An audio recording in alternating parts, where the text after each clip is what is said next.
All right, we'd like to welcome Patrick Cantlay into the interview room here at the Players' Championship. Patrick is making his sixth start at the event and is coming off top 5 finishes in each of his last 2 starts. So, Patrick, if we could just get an opening comment from you on your return to TPC Sawgrass. Yeah, coming off 2 good weeks, which is nice, and the game feels good, so I'm excited about getting after it this week. All right, we'll take some questions out here. If you have a question, we'll get a microphone to you. Questions out here.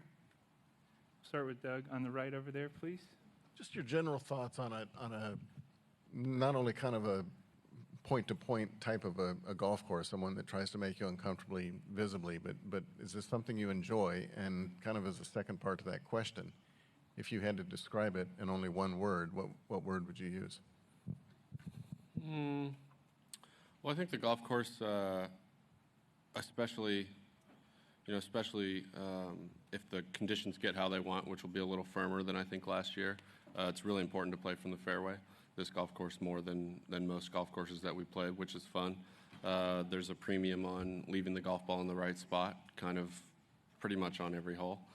And I think it's exciting would be the word I would use, just because the finish can be so volatile.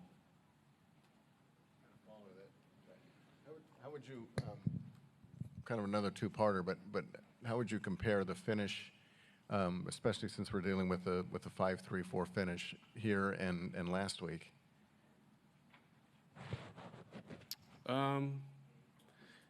Yeah, I don't. One-shot lead, I guess. Yeah, I don't think much of the finish last week, to be honest. I think this tournament in general was like a made-for-TV tournament, just with the finish and the excitement that can happen. And with 17, almost anything can happen if the wind's really blowing. And 18 is one of the hardest golf holes we play all year.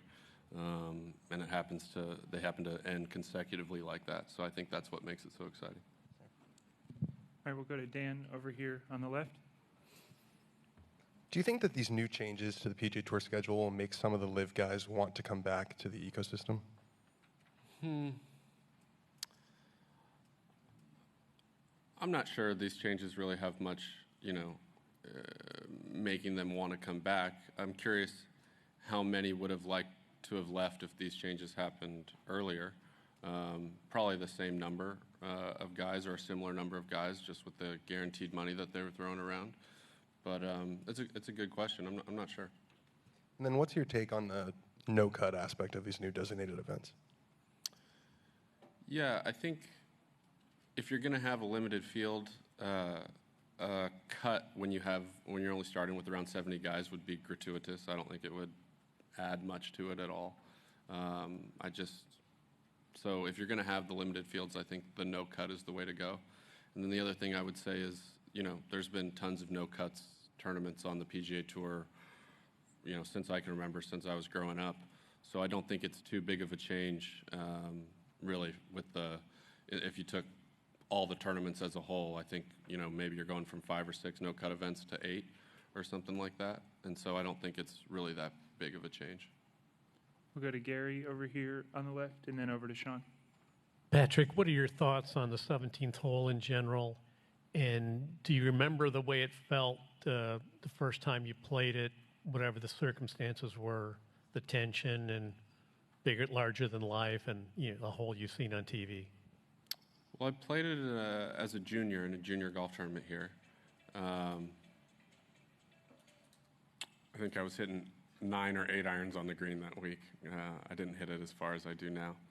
I think the 17th hole can be, it's very weather dependent. If the wind's blowing, it's really tough, and if it's not, you usually have a good birdie look there. Do you specifically remember that first shot? Was it that memorable? I don't.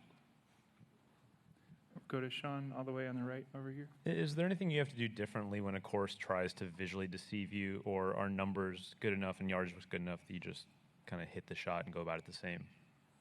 Yeah, I think once you've played it a few times and you kind of figure it out, it's less of a factor. And I think by now, most all of us have played the golf course enough times where it might look a certain way, but we know how it plays. How similar do you feel this course is to Harbortown? Not very similar. The conditions are much different, and I would say, I personally like Harbortown a lot more, and Harbortown has a lot less tricks than this place. Take one from Gary over here on the left. Patrick, have you always had an expectation that you will, on a year-to-year basis, play well here and give yourself enough chances to win, given what you do well as a player and what the course kind of presents itself? Yeah, definitely. I feel like that about most of the venues I come to, that if I'm playing really well, most any golf course should be a good golf course for me. So, yeah. We got one over here on the right. Yeah, Patrick, I was just curious about your back and everything. So going back 10 years ago and everything that happened, you talked about all the preparation it takes every round that you compete. For one, is that something that you have to do every time you practice too, the 3-hour kind of get ready thing? And how is now in 2023 with the technology and stuff to make that process easier? Yeah, I take a similar warm-up when I'm playing tournament rounds or when I'm at home. It's basically the same every time I go out to play for the most part. It's a little shorter than it was when I was first coming back to play in 2017, but in general it's the same. I wouldn't say technology has really changed it at all, but it has taken a while to figure out what works for me and just try to optimize it to help me as best as it can. So is that still evolving then, kind of on a year-to-year basis, kind of your process with that? Yeah, always evolving and trying to see if there's any way to make it a little better. And if I could cut down the time, I would. Got one in the middle here. Hey, Patrick. I'm curious if you're a scoreboard watcher. Rory said at Bay Hill that he probably would have played a different shot on 14 if he knew where he stood. Jordan said he never looks at the leaderboard, that it doesn't make a difference on what club he's going to select or how he's going to manage the course. How about you? Yeah, I like looking at the leaderboard. I wouldn't say I'm overly concerned, but I definitely like to see where I am and what's going on. Other questions? Doug? Eyes are a little bit bad. I'm seeing a Delta on your shirt. Was that there last week? No, this is the first week. I wonder. I mean, you started with the blank bag, as we all know. Added DeWalt and now Delta. Has that process of sponsorship, if you will, been any kind of well, what have you learned from it? I was going to ask if it's been a distraction, but I don't get a sense much distracts you except these questions. No, I mean, I have a really great team, and so they've worked really diligently, for the last few months to make all that happen, and I'm really pleased to, be announcing that partnership with Delta this week. Ed Bastian is a friend of mine, and so it's been really great getting to know him, and I'm excited to start that partnership with Delta. Did you get instant platinum or? Sean?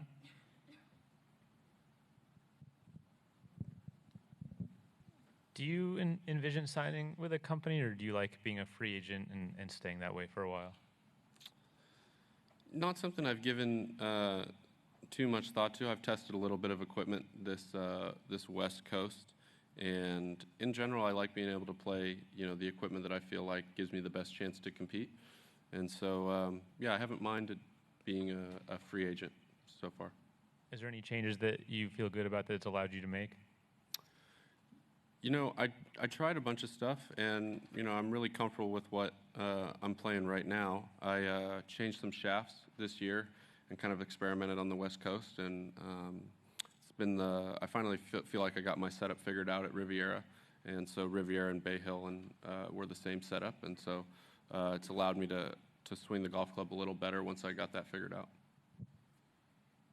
All right, we'll take our last question from Doug. I'm going to get the years wrong, but if you go back to when you decided to turn pro and your path to where you wanted to get compared with the path it would be if you came out of UCLA this year, which one's better for you? Which one would you have liked more, do you think?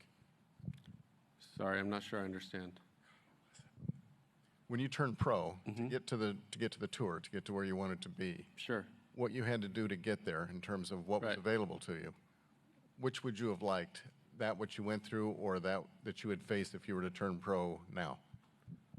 You mean with all the Changes. the changes? Yeah, I think it'd be good for it to be easier for the best players to get out on tour and see if they can cut it out here faster. How I got out on tour when I turned pro seemed, how it was at the time. So I guess it seemed reasonable. I didn't question it much. What did you do? I don't remember the year. It's around 13 or 12.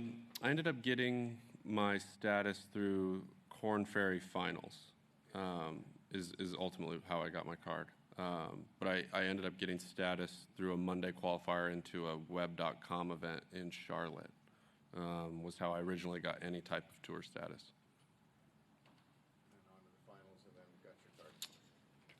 Yeah, I think I got status through a Monday web event, like in the late summer, like late in the tour schedule in 2012, and then I had full web status in 2013, and I won Columbia, which was like the second event of the year, and then I was number one in the money list. You had to be top 25, and I hurt my back like a couple months later, and then I fell all the way to 26 in the last week, and then I got it in the first Korn Ferry Finals event. Did you play the last event? I played the last 2 regular season events, trying to get it and missed the Cotton Bowl. All right, Adam, in the front. Patrick, what is it about this course that you found to be particularly tricky the last few years? 3 missed cuts in a row. Well, last year I think I got, the weather was brutal, and so I didn't play particularly well. I seemed to play better here when it was in May. So, I think it's really important to drive the golf ball well here. I think in years past I've played a little more on the West Coast, and I've come to Florida a little tired. So I feel good this year, and I'm excited about it. Good. I actually want to go one more, if you don't mind. Okay, one more from I'll Doug. just ask it, because this has come up a couple times this week on the changes. You were in that Delaware meeting. Mm-hmm. Can you talk about what was presented there, or what the thoughts were there? What you guys eventually got to, and what kind of a process that was? Yeah, I think the Delaware meeting was really the first time anyone had put any idea, formally together, and presented it to really any group of tour players. And like anything, it evolved quite a bit from there to where I think what it is now is very, very different to what was proposed in Delaware. But I don't think, when they proposed in Delaware, it was a fully fleshed out, finished product. It was more of a starting point, or a radical, what do you guys think about this idea? How much did your own thoughts or beliefs change during that process? Your outlook on things? Did you make any concessions personally of your own way of thinking? Well, I don't. I think anytime you're not really starting with a blank canvas, right? And so there's lots of. It's not as much idealistic as trying to figure out how to work it best within the current system. And so I think when that process also has lots of cooks in the kitchen, which inevitably it does, it's not so much as concessions as more just working together and trying to figure out what the best possible system you can, reasonably get done. Are you surprised, given the number of cooks, that you came up with something that everyone could eat without getting sick? I think it's great. I think where we're at is ultimately going to make it stronger for the PGA Tour and better for fans. And so I think the changes are great. And, the incentive couldn't be any higher for people to play as well as they possibly can. I think that's fantastic. All right, Patrick, thank you very much for your time, and best of luck this week. All right, thank you.